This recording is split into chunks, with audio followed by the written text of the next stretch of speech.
Hello friends, welcome back in Management of Interpersonal Relationships. साथ में बहुत ही दोस्ताना बिहेवियर करना चाहिए, अपनेपन का व्यवहार होना चाहिए, कॉर्डियल रिलेशनशिप होने चाहिए हमें दूसरों के साथ। अपने डिफरेंसेस के ऊपर जाते हुए हर इंस्टीट्यूट में हर आदमी के हर किसी को पसंद नहीं कर सकता है, बट फिर भी हमें कहते हैं ना कि इंसानियत वाला बिहेवियर हमेशा करना चाहिए, सबके साथ अपनेपन से बात करनी चाहिए। Be genuinely interested in people. अगर कोई आपको अपनी प्रॉब्लम बता रहा है या अपनी कोई भी बात बता रहा है तो उसमें इंटरेस्ट लेना चाहिए। ऐसे एक ऊपरी नहीं व्यवहार करना चाहिए या किसी का मजाक उड़ाने के लिए उसकी आदतों का, उसकी बातचीत का यूज नहीं करना चाहिए। हमेशा किसी भी आदमी में आपको एक जेन्युइन इंटरेस्ट होना चाहिए कि लोग कैसे बात कर रहे हैं, उनसे सीखने की कोशिश, उनसे रिलेशंस बनाने के लिए। जैसे जब हमें कुछ किसी से काम निकलवाना होता है, कि इन्फ्लुएंस करना होता है, हम कैसे उसकी बात ध्यान से सुनते हैं, तो ये आदत हमेशा होनी चाहिए। जब कोई आपकी बात ध्यान से सुनता है, आप उसको पसंद करते हैं। अगर आप देखते होंगे कभी आप किसी को कुछ कहना चाहते हैं और वो आपके नहीं सुन रहा है तो आपको गुस्सा आता है। B generous with praise. हमेशा लोगों की तारीफ करिए, दिल खोल के। तारीफ करने में कभी कंजूसी नहीं करनी चाहिए। हाँ, बुराई करने में जरूर सोचना चाहिए कि इसको मैं किस तरह से इसका क्रिटिसाइज करूं कि इसे बुरा ना लगे और ये सुधर जाए। लेकिन तारीफ करते समय हमेशा दिल खोल के तारीफ करिए। हर किसी को तारीफ अच्छी लगती है, जैसे आपको अच्छी लगती है वैसे सबको अच्छी लगती है, और उससे आदमी का सेल्फ स्टीम बढ़ता है, कॉन्फिडेंस बढ़ता है। तो जरूर बच्चों की और किसी की भी छोटी से छोटी चीजों की तारीफ जरूर करनी चाहिए। Be considerate. हमेशा एक कंसिडर करना चाहिए। जरूरी नहीं है कि हर बंदा हमेशा ही झूठ बोल रहा है या हमेशा ही आपको डिच कर रहा है, ऐसा कभी नहीं होता है। हमेशा कहते हैं ना कि एक बेनिफिट देना चाहिए डाउट का, कि जैसे हमें कोई धनिया सब्जी लेने भी जाओ तो 5-10 रुपए कम हो जाते हैं तो बड़ी खुशी होती है। किसी में हमें थोड़ा सेल में चले जाते हैं, हमें खुशी होती है। इसी तरह हमें रिलेशनशिप में भी सब किसी को थोड़ा सा कंसीडर कर देना चाहिए, किसी माफ करनी चाहिए। थोड़ी बहुत गलती है, कुछ थोड़ी बहुत किसी के साथ बहस हो रही है, तो हर चीज को बहुत दिल से नहीं लेना चाहिए। Be alert. हमेशा अवेयर तो रहना ही है, अवेयर रहना है, अलर्ट रहना है कि आपके आसपास क्या हो रहा है, कैसे हो रहा है। क्योंकि अगर कोई आपको आपका पत्ता साफ करने की कोशिश कर रहा है, आपको गलत कह रहा है, तो आपको वो भी ध्यान रखना चाहिए कि लोग आपके बारे में क्या कहते हैं, क्या सोचते हैं और क्या हो रहा है इंस्टीट्यूशन में। इस तरह से अगर आप बेखबर रहेंगे तो फिर आप सबके साथ रिलेशनशिप अच्छा नहीं बना पाएंगे। तो एक अवेयरनेस होना भी जरूरी है कि क्या हो रहा है, कौन आया है, किसका नेचर कैसा है, तो ये अलर्टनेस रहनी चाहिए। Have a good sense of humour. हंसने की आदत डालिए, हंसी सबसे अच्छी दवाई है। तो जितना हो सके हंसिए, दूसरों को हंसाइए, उससे माहौल हल्का रहता है, पॉजिटिव रहता है। क्या स्टेप्स हैं, कैसे हम एक पॉजिटिव इंटरपर्सनल रिलेशनशिप बना सकते हैं। तो देयर आर 5 स्टेप्स जिनके थ्रू कि एक किसी भी इंस्टीट्यूशन में अच्छे रिलेशनशिप बन सकते हैं। फर्स्ट है building trust, second is respecting rights of others, third is demonstrate confidence without being arrogant, fourth is getting to know to the staff and students well, empowering others. So सबसे पहले देखते हैं building trust. विश्वास पैदा होने में time लगता है, किसी के ऊपर भी विश्वास करने में बहुत टाइम लगता है, इसीलिए इसको बहुत संभाल के करना चाहिए। किसी पे विश्वास और कर लो तो आपका जीवन बहुत सुखद हो जाता है। It takes time to create, nurture and sustain trust.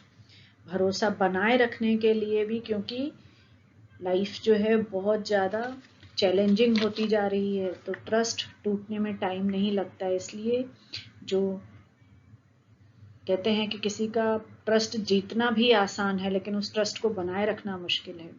अपने ऊपर किसी का विश्वास बनाए रखना The correctness of the cornerstone of all relationships and communication is trust. विश्वास एक ऐसी चीज है जो हर रिलेशनशिप का आधार होता है ना। हर कम्युनिकेशन का, कोई आपसे कुछ बता रहा है कि प्लीज ये मेरी बात किसी को नहीं बताना, और आप जाके सबको बता दें, तो क्या होता है, आपके ऊपर से सबका विश्वास उठ जाता है। तो without trust relationship is compromise, है ना। कि ऐसे एक आप काम कर रहे हैं, आपको कहीं भी, आप ऐसे किसी भी ऑफिस में काम करना नहीं पसंद करेंगे जहाँ पे कि आप बात करते समय डरें। तो इसके ट्रस्ट के बिना तो हो ही नहीं सकता है कोई relationship, because trust is a critical to the quality of relationships. It is needed by the principal और head of the institution to set the stage for building trust by demonstrating personal integrity. तो ये जो principal हैं और head of institution है, उनको एक ऐसा माहौल बनाना चाहिए स्कूल में कि हर टीचर उन पे विश्वास कर सके और वो भी टीचर्स पे विश्वास कर सके। इन building trusting relationship for an educational institution improvement, teachers need to feel that the principal is dependable and has necessary skills and knowledge to lead the institution, है ना। टीचर्स को ये विश्वास होना चाहिए कि जो हमारे प्रिंसिपल हैं, जो हेड हैं, उनमें वाकई में इतनी काबिलियत है कि वो इस इंस्टीट्यूशन को चला सकेंगे, और उनके अंदर भी वो नॉलेज है कि वो दूसरों की बात समझ सकते हैं। तो ये ट्रस्ट होना प्रिंसिपल पे बहुत ज़रूरी है। And for that open and transparent communication is essential. Integrity, authenticity and openness are all dimensions of trust.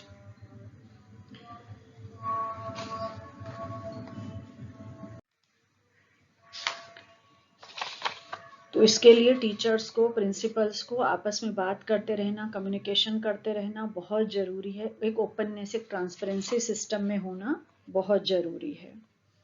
Second is respecting rights of other.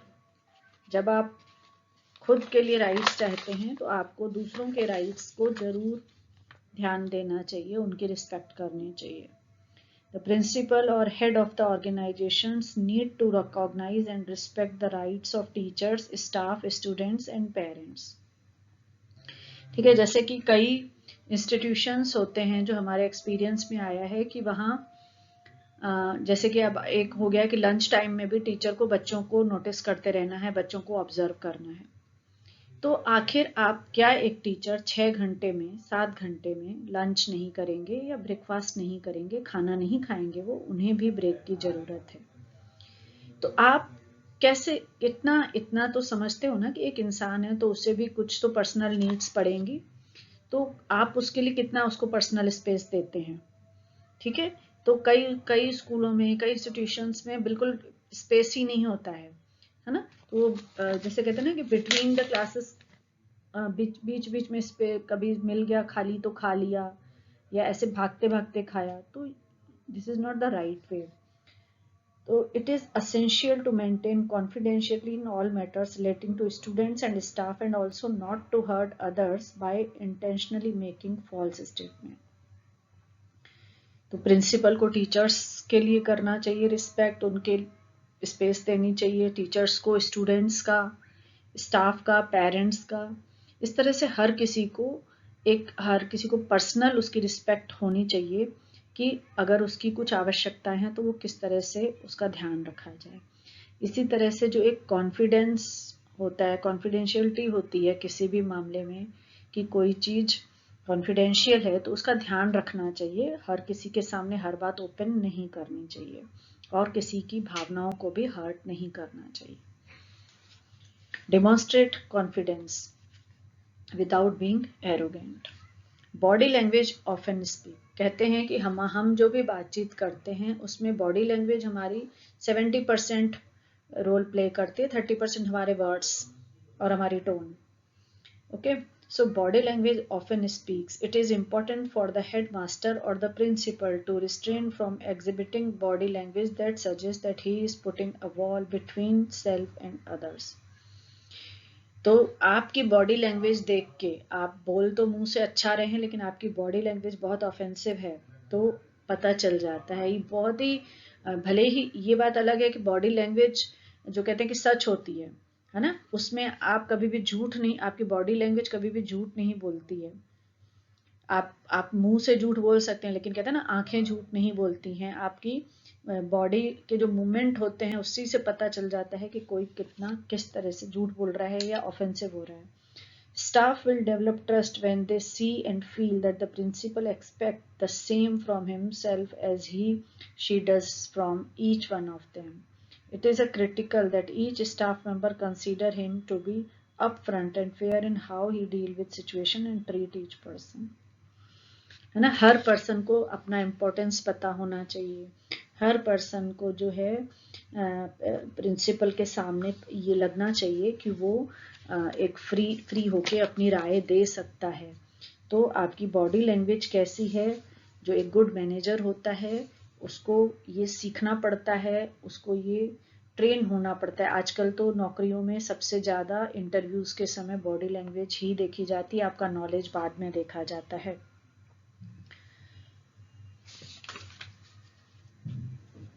Getting to know the staff members and students well. A relatively simple way to get to know the staff may be spend time with them and even occasionally meet them in informal get-togethers on teachers' restroom or it is important to give a listening ear to them, hereby showing them that you care for them.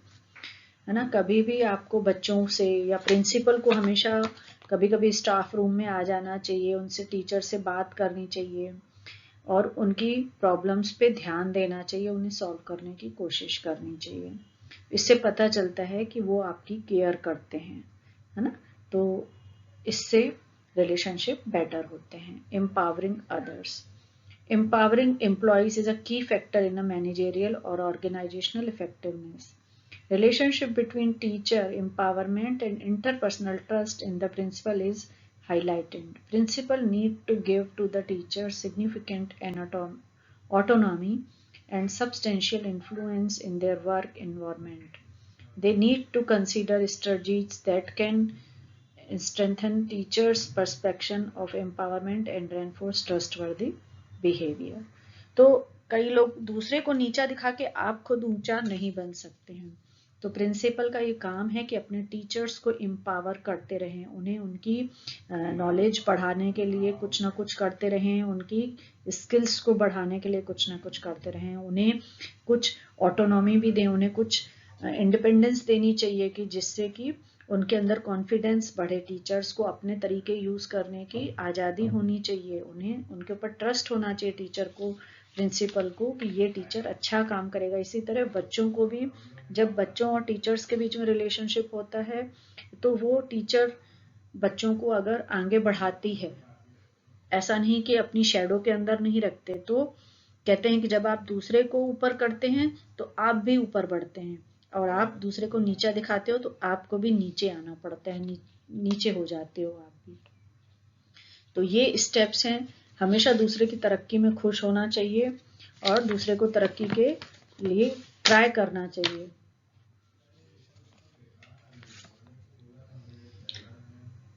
An effective educationalist involved in establishing and maintaining a professional environment needs to model for positive interpersonal relationships. हमेशा कोशिश करनी चाहिए कि हमारे यहाँ positive relationships बने। It becomes essential for an effective principal to lead in establishing a vision for what is positive interpersonal relationship. Whether the relation is between teacher and student, teacher and fellow teachers, and other staffs.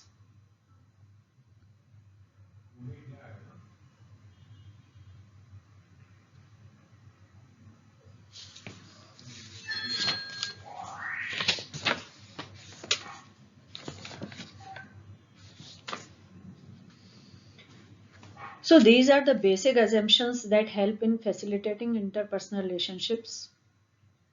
But individual comes from varied backgrounds, so interpersonal relationship also varies from individual to individual and differ from situation to situations. It calls for one's resourcefulness and articulations skill to relate with others by using different and appropriate permutations and combinations of skill. Interpersonal skills जो है इसको skills बोला जाता है, ये develop करनी पड़ती हैं, ये आपको सीखनी पड़ती हैं कि किस तरह से आप अपने रिलेशनशिप्स को सुधार पाएं. तो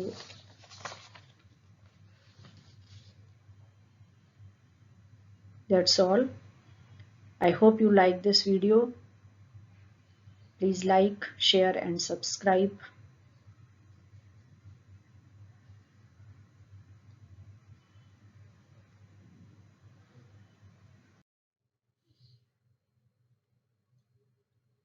Tools for measuring interactions.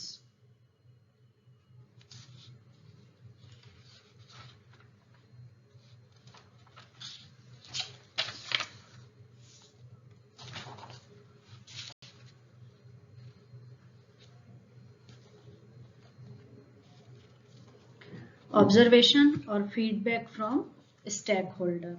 तो इंटरेक्शन कैसे आप कभी भी किसी का मेजर कैसे करते हैं कि ऑब्जर्वेशन के थ्रू, कि आपको समझ में आ जाता है किसी भी क्लास में कि बच्चे किस तरह से टीचर्स के साथ बात कर रहे हैं, आपस में किस तरह से वो एक दूसरे जो भी स्टाफ है वो कैसे कर रहा है, क्या कर रहा है. तो ये सब चीजें जो हैं वो तो ऑब्जर्वेशन के थ्रू आपको समझ ही आ जाती हैं किसी के लिए भी.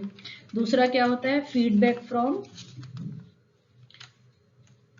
Stake holders. तो जो आपको पेरेंट्स, कई बार बच्चे सामने से किसी के सामने कुछ भी नहीं बोलते हैं, लेकिन घर में जाके या जो पेरेंट्स होते हैं वो बहुत अच्छे से बता देते हैं कि इस टीचर का नेचर ऐसा है, या ये एडमिनिस्ट्रेशन मैनेजर इतना अच्छा है, ये पर्सन हमसे अच्छे से बात करता है, किसको बच्चे ज़्यादा पसंद करते हैं. तो जो फीडबैक मिलता है उसके थ्रू इन सबको मेजरमेंट किया जा सकता है.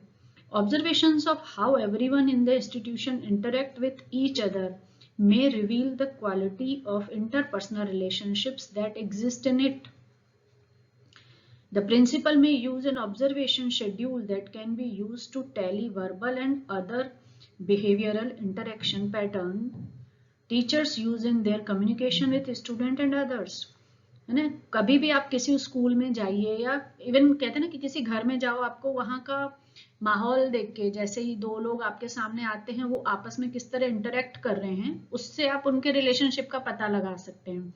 कोई भी आदमी जो थोड़ा सा भी अलर्ट होगा वो दो लोगों के रिलेशनशिप को केवल ऑब्जर्वेशन से पहचान सकता है कि किस तरह से जब दोनों सामने आ रहे हैं तो क्या बातचीत हो रही है. उससे पता चल जाता है कि हैप्पी इंटरेक्शन है या टेंशन वाला माहौल है. तो प्रिंसिपल को क्या करना चाहिए कि उनको ऑब्जर्वेशन रखने चाहिए हर क्लास के ऊपर कि किस तरह से टीचर्स जो हैं वो वर्बल और बिहेवियर इंटरेक्शन उनका कैसा है अपने बच्चों के साथ, क्लास में बाकी लोगों के साथ.